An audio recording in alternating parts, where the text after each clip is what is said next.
You wake up one morning and realize something unsettling. Your life is moving, but you're not. The days keep passing. The responsibilities keep stacking. And somewhere between all the noise, you feel yourself drifting further away from the person you thought you would be by now. It hits you in quiet moments, when you're brushing your teeth, when you're stuck in traffic, when you're scrolling through everyone else's highlight reel and pretending it doesn't bother you. There's this tightness in your chest, that mix of frustration and fear, because deep down, you know you're capable of more. But you also know you haven't been showing up for yourself. Maybe it's the weight of old habits that keep pulling you back. Maybe it's the exhaustion of trying to look like you have it together. Maybe it's the pressure of expectations you never asked for but carry anyway. Or maybe it's that silent whisper you've been ignoring, the one that says, if nothing changes, nothing will change. Everyone reaches a point where they're forced to choose. Keep drifting through life on autopilot, or stop, breathe, and begin the uncomfortable work of becoming someone they're proud of. And that choice usually shows up quietly, exactly like this moment. What you're stepping into now is not motivation hype or empty inspiration.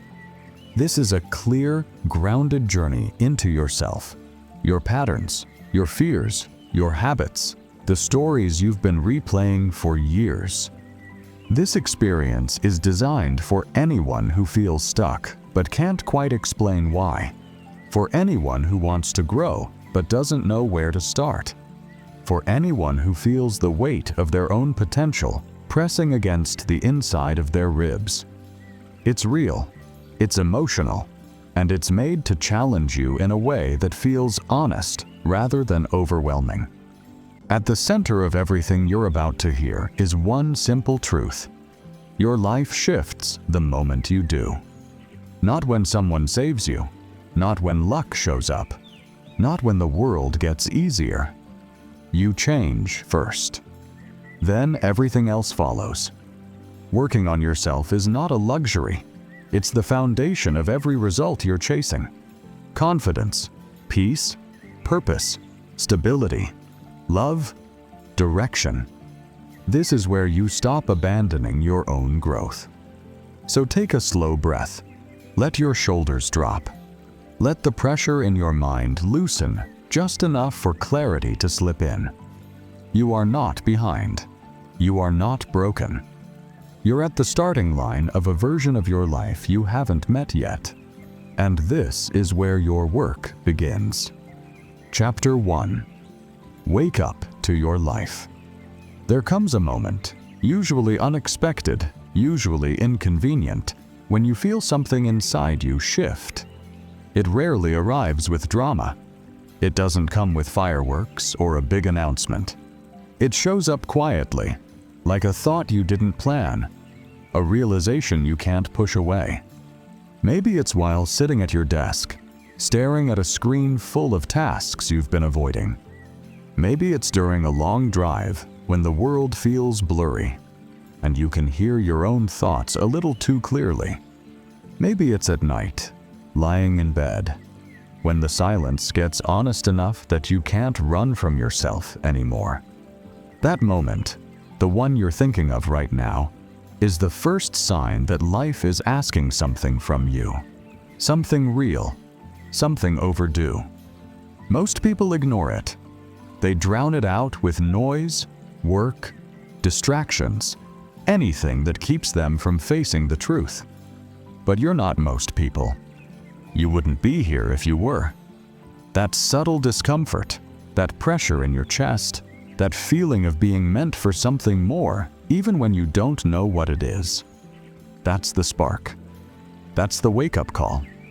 For years, you probably lived on autopilot, doing what was expected, trying to keep up, trying not to fall behind, trying to look like you're fine.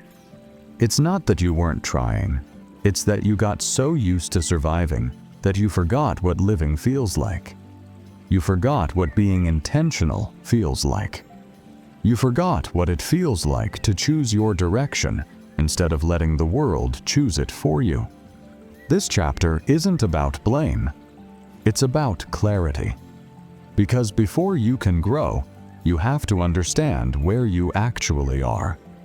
And the truth is, many people wake up one day realizing they've been building a life that doesn't belong to them. They followed rules they never questioned. They chased goals they didn't care about. They poured energy into things that drained them, not things that fulfilled them. And underneath all of that, there's a quieter story, one you haven't told out loud yet. It's the story of the version of you that got lost along the way.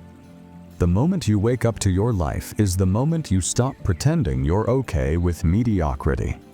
You stop settling for what's easy. You stop tolerating the habits and thought patterns that shrink you. You stop avoiding the truth that you feel disconnected from your own potential.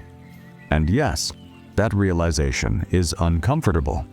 But discomfort is the birthplace of growth. It's the doorway to change. When you finally admit to yourself that you want more, something powerful happens. You start paying attention. You notice the ways you avoid your goals. You notice the excuses that feel like truth because you've told them to yourself for so long.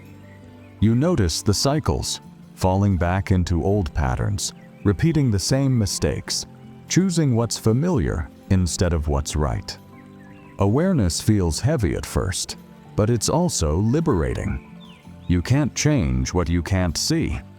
But once you see it, you're no longer stuck. You're responsible. Waking up to your life means acknowledging that nothing will shift until you decide to show up differently. It means accepting that you're not behind. You're simply beginning. You're stepping back into your life with intention, honesty, and courage. And that's the first real step of working on yourself. Recognizing that this time, you're not hoping for change, you're choosing it. And now that you're awake, it's time to face the first barrier standing in your way, the mirror you've been avoiding. Chapter 2. The mirror you avoid. The hardest part of self-improvement isn't motivation. It isn't discipline. It isn't drive or routines or strategies. The hardest part is honesty, the kind that makes you sit with your truths long enough to understand them, not escape them. Most people avoid the mirror for a reason. Not the physical mirror, the emotional one. The one that reflects not your face, but your patterns, your fears, your triggers, your flaws, your contradictions, the habits that sabotage you, the versions of yourself you pretend aren't there. You avoid it because looking at yourself clearly forces you to confront reality.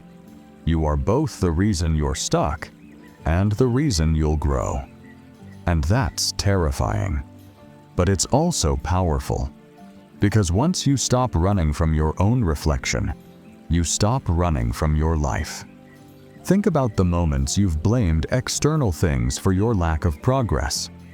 It's easy to say you don't have time, or support, or resources, or luck. It's easy to believe life is unfair. Other people have it better. Someone else has the opportunities you never got. And sure, life isn't equal. But blaming the outside world doesn't change your inner world. It doesn't grow you. It doesn't free you. It doesn't teach you how to build a life you can actually respect. The mirror forces you to ask tougher questions. Why do you procrastinate? Why do you let fear guide your decisions? Why do you avoid discomfort? Why do you repeat the same choices that hurt you? Why do you keep shrinking yourself to fit expectations that don't belong to you? The truth isn't always flattering. It's often raw, sometimes painful, sometimes embarrassing. But facing it is the turning point. When you stop lying to yourself, you stop limiting yourself. You stop pretending you're helpless. You stop allowing old wounds to dictate your future. You stop carrying shame for mistakes that were simply lessons in disguise. Looking in the mirror isn't about tearing yourself down. It's about finally seeing the parts of you that need care, the parts that need healing, the parts that need patience, forgiveness, discipline, and direction. Everyone has a version of themselves they're afraid to meet. But that version holds the exact information you need to grow. When you face the mirror, you don't just see your problems. You see your potential. You see the truth of what you're capable of once you stop running from your own reflection. And once you face it, your entire life begins to move. This is where the real work begins. Inside, not outside. Because the journey of working on yourself doesn't start with changing your world. It starts with changing your relationship with yourself. And now that you've looked into the mirror, it's time to break the patterns that have kept you small.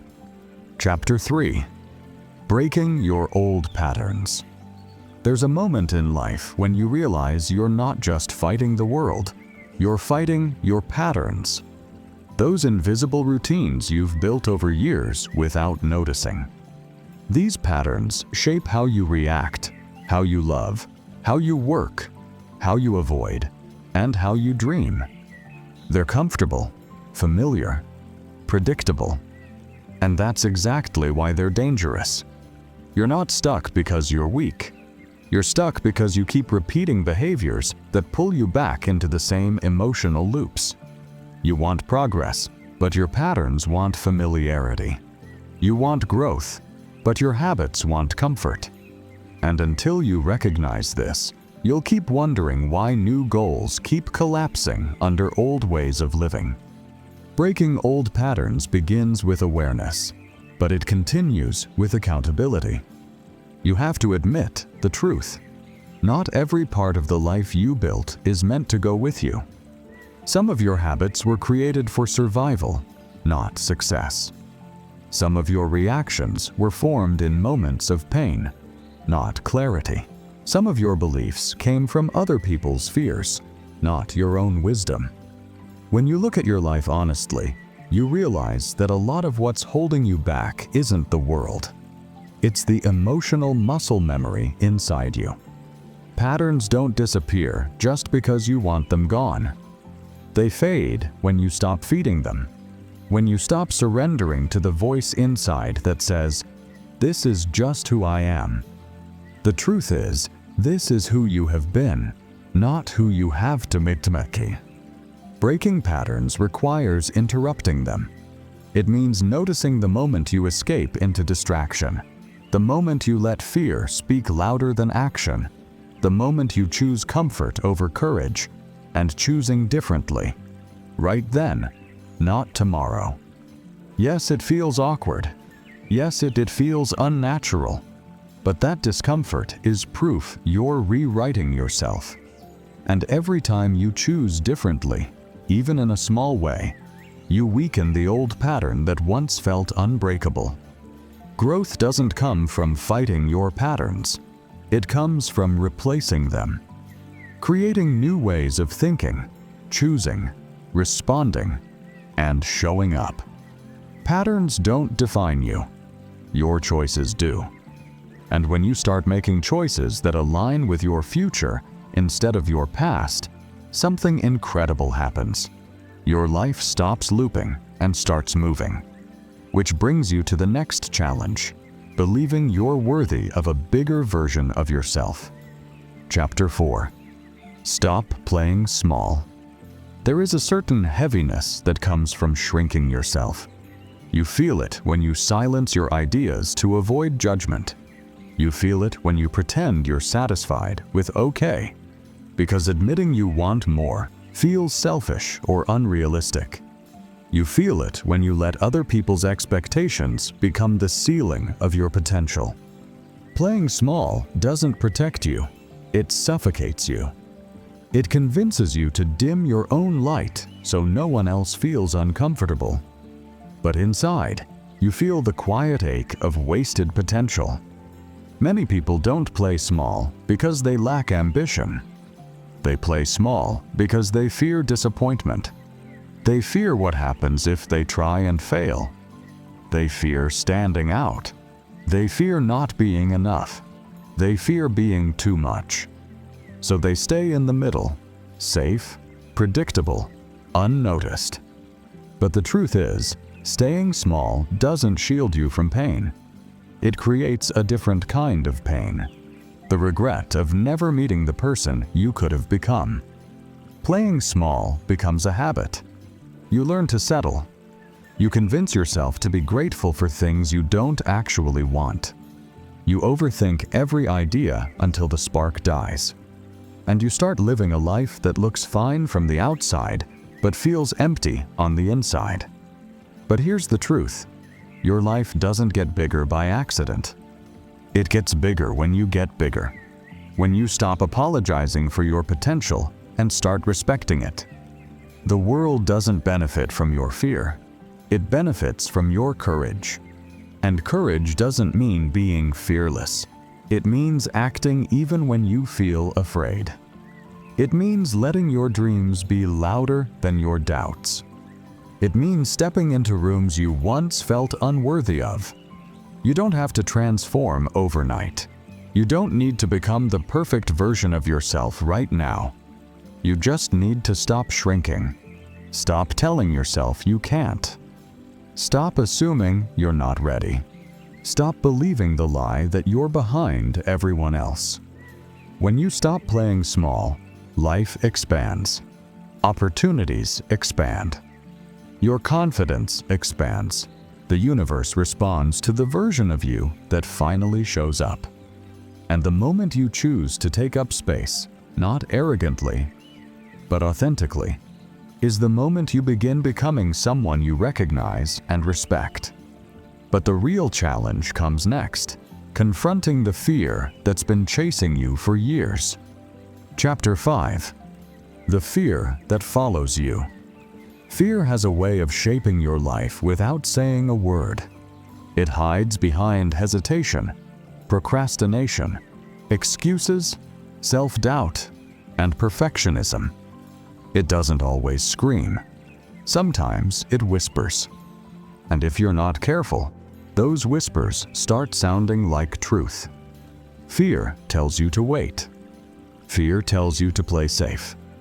Fear tells you your dreams are unrealistic. Fear convinces you that you need to earn confidence before you act. When in reality, confidence is earned by acting. Everyone carries fear, but not everyone lets fear lead. The fear that follows you often began long before you realized it. Maybe it came from failure. Maybe it came from judgment. Maybe it came from not feeling supported or understood.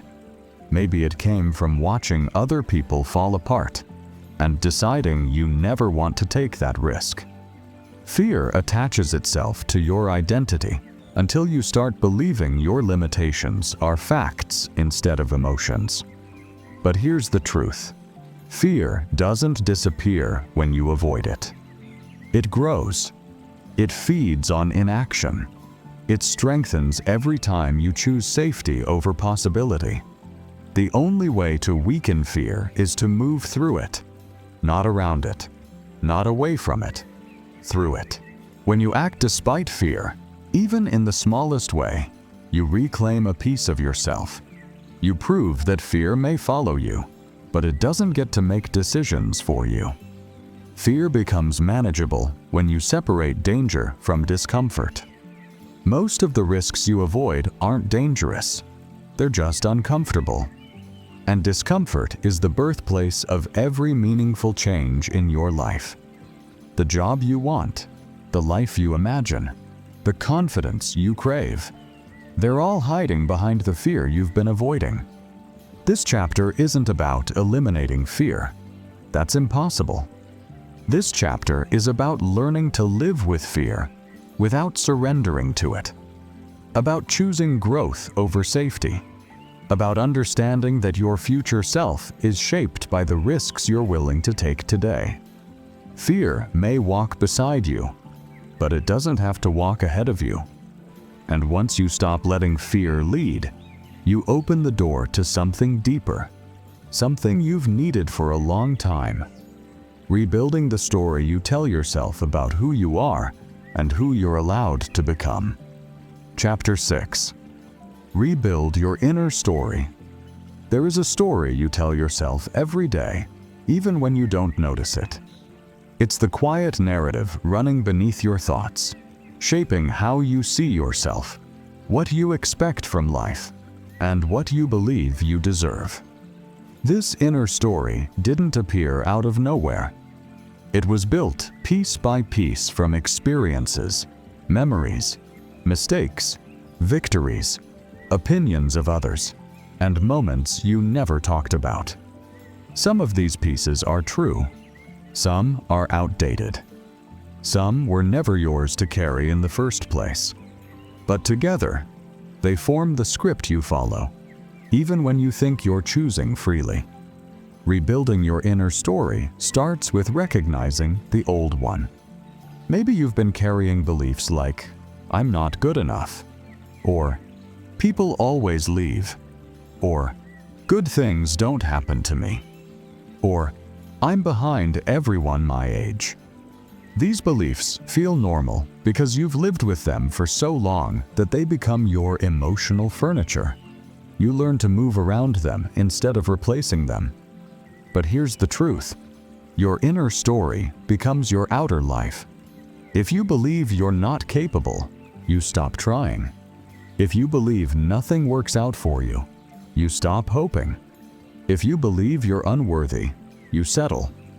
Rewriting your story isn't about pretending everything is perfect. It's about telling the truth, the full truth. The truth that you've survived things you didn't think you could. The truth that your weaknesses didn't stop you from growing. The truth that you've learned, adapted, and risen in ways you don't give yourself enough credit for. Your inner story becomes powerful when it stops being a record of your wounds and becomes a map for your future. You are not the same person you were 5 years ago, or even 1 year ago. So why hold on to a story written by an older version of you? A new story sounds like this. I'm capable of learning. I can build a life that fits me. I deserve effort, respect, and growth. I am allowed to change. I'm not defined by where I came from, only by where I'm going. Rebuilding your inner story doesn't erase your past. It reframes it. It transforms hurt into wisdom, confusion into direction, and insecurity into strength. When your story changes, your choices change. And when your choices change, your entire life shifts.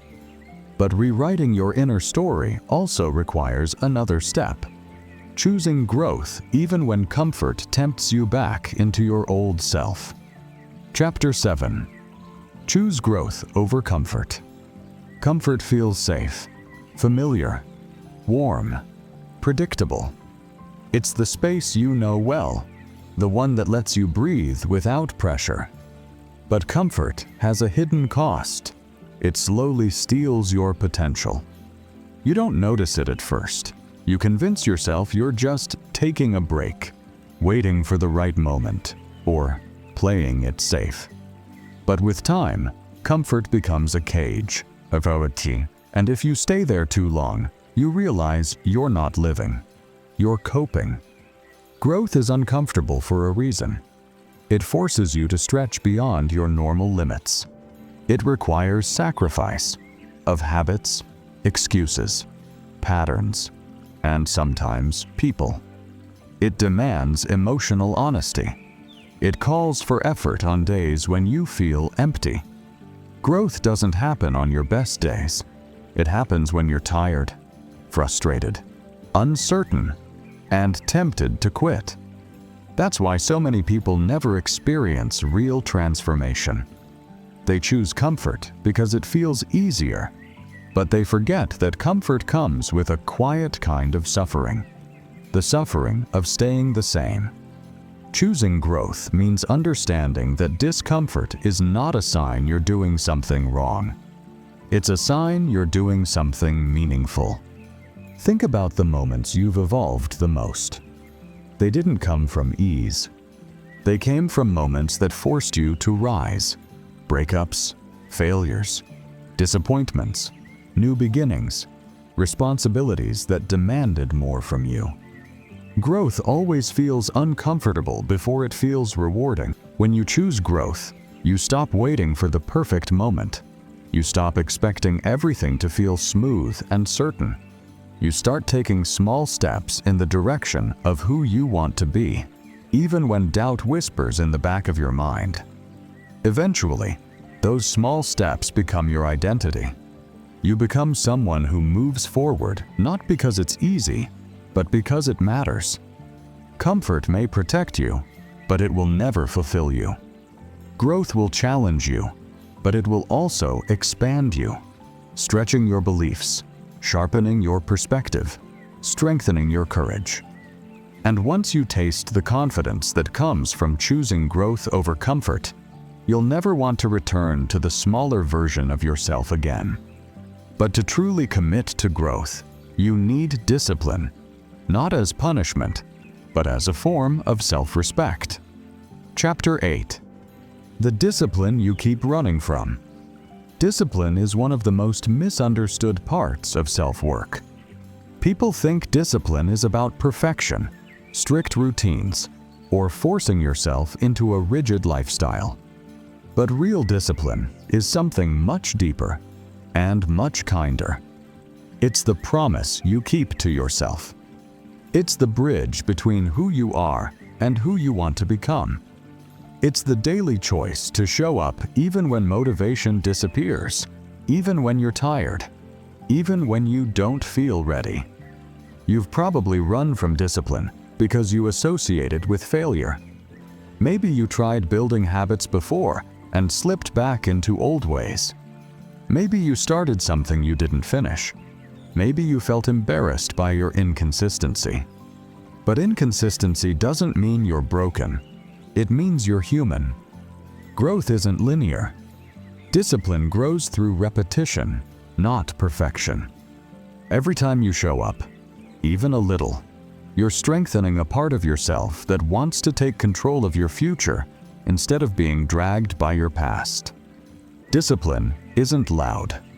It's not dramatic. It's not glamorous. It's quiet. It's steady. It's built in the moments no one sees. Waking up 10 minutes earlier, taking one step instead of zero, choosing the truth instead of the excuse, finishing the thing you keep delaying. Discipline isn't about adding more pressure. It's about removing the chaos that comes from constantly letting yourself down. It creates order inside you. It gives you confidence, not from what you achieve, but from who you become. When you run from discipline, you're not avoiding the work. You're avoiding the version of yours who wants to grow. The version who believes in you more than you believe in yourself. When you finally commit to discipline, everything else becomes easier. Your goals stop feeling impossible. Your future stops feeling blurry. Your confidence stops feeling fragile. Discipline gives you proof that you can trust yourself. And when you trust yourself, you become unstoppable. These 3 chapters mark a turning point in your journey. You've rebuilt your story. You've chosen growth. You've embraced discipline. From here, your inner world starts to transform in a way you can feel, not just imagine. Chapter 9. Your mind is your home. Your mind is the place you live in every single day. Long before you step into the world, long before you talk to anyone, long before you face responsibilities, you wake up inside your own thoughts. And for many people, that inner space feels crowded, noisy, cluttered, or even hostile. You carry doubts that don't belong to you. You replay conversations that ended years ago. You relive mistakes as if they're happening again. You overthink until even the smallest decisions feel heavy. When your mind is chaotic, life feels 10 times harder than it needs to be. Treating your mind like a home means understanding what you allow inside. Some thoughts uplift you, strengthen you, guide you. Others drain you, confuse you, or pull you backward. But most people let their minds run on autopilot, accepting every negative idea as truth. You wouldn't let a stranger walk into your home and rearrange your furniture, but you let old fears rearrange your identity. You let criticism rewrite your worth. You let comparison steal your joy. You let past pain decide what your future looks like. Your mind becomes a place you want to escape from instead of a place you belong in. Cleaning up your inner home starts with awareness. When a negative thought shows up, "I'm not enough. I always mess things up. Everyone else has it figured out." Pause. Ask yourself, is this a fact or a fear? Is this voice mine, or did I learn it? Does this thought help me grow or keep me stuck? Most of your inner noise is not truth, it's memory. And your job isn't to silence every negative thought. It's to stop letting them run the house. Your mind becomes healthier when you speak to yourself the way you would speak to someone you care about. With honesty, but also compassion. With accountability, but also patience. When you treat your mind like a home, you begin to protect it. You choose what enters. You choose what stays. You choose what gets thrown out. And slowly, you turn your thoughts into a place you can live in, not hide from. This inner foundation sets up the next step, learning to quiet the external world so you can finally hear your own voice. Chapter 10. Become someone you respect. There's a certain kind of peace that comes from knowing you're proud of who you are becoming. Not perfect, not successful in every way, not admired by everyone, just someone you respect. Respect grows from alignment. When your actions match your values, when your choices match your intentions, when your behaviors match the future you're trying to build. And the moment you stop disappointing yourself on purpose is the moment your life begins to feel real. Becoming someone you respect starts with the small things. Keeping your word, even when no one is watching. Choosing honesty over convenience. Setting boundaries and actually honoring them. Showing up for your goals even when motivation disappears. Speaking to yourself with compassion instead of cruelty. Respect builds slowly, almost quietly. But once you feel it, you stop accepting the bare minimum, from yourself and from the world. The person you respect doesn't avoid hard conversations. They don't abandon their growth when life gets difficult. They don't shrink themselves to make others comfortable. They don't tolerate environments that drain their spirit. And most importantly, they don't betray themselves for approval. A respected self is a powerful self. And when you look in the mirror and finally see someone you trust, someone you're rooting for, your entire life takes on a new direction. You stop chasing validation. You stop living through fear. You stop hiding.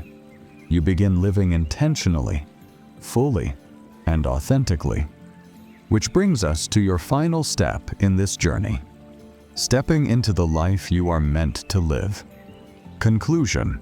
At the end of every journey of self-work, there comes a quiet moment where you realize the truth. No one is coming to save you, but you were capable of saving yourself all along. Not through perfection, not through shortcuts, but through honesty, intention, and patience with your own becoming. Every chapter you've walked through has asked something important from you. Awareness, courage, discipline, honesty, vulnerability, and trust. These aren't just ideas, They are the building blocks of the person you are becoming. Living the life you're meant to live isn't about chasing a perfect dream. It's about showing up as the real you. It's about breaking old stories so new ones can be written. It's about choosing growth even when comfort tempts you back. It's about building a mind you can live in and a future you're excited to meet. It's about becoming someone you respect, deeply, fully, quietly. You're not behind. You're not lost. You're not late. You're here, finally doing the work many people avoid forever. And that alone is proof of your strength. As you step forward, remember this: every small decision shapes your future. Every act of discipline builds confidence. Every moment of honesty brings clarity. Every risk taken expands your life. You don't have to transform overnight. You just have to keep choosing the version of you that refuses to settle. Your next chapter begins when you do. And if you're ready to keep growing, keep healing, and keep becoming stronger than you've ever known, continue your journey with the next audio or video. The path doesn't end here. This is just your beginning.